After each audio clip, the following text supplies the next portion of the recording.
जय जगन्नाथ। मु Shri Jagannath foundation trustee. Actually आम भाविलु जे किछि आमे किछि तो करि परने ए शीत दिन बहुत लोग हैरान होउचंदी वस्त्र पाई विभिन्न जगह खाली देहरे बुलचंदी आमे देखि थाउछु। तेणु आम गोटे छोट प्रयास कलु जे किछि आम घरे जो जिनस अछि आमे जोटा यूज करने माने ता बोली आमे चिराफटा तो देबानी ना, किछि भलो जिनस देबा।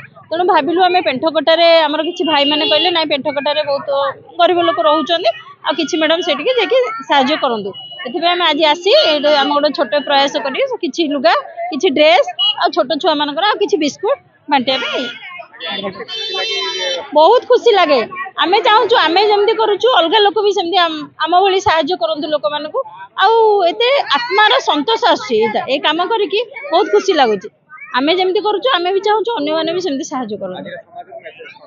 आज समाज मेसेज होची आमे जो जिनस आमे फोपाड़ी दउचे माने यूज करी गोटे दिन पिंदुचे आमे हां आउ काई कोन करबा कि आमे बाहर डस्टबिन फोपाडुचे सेरा न फोपाड़ी किछि गरीब लोक साहाय्य करंतु सेति कहबी। धन्यवाद।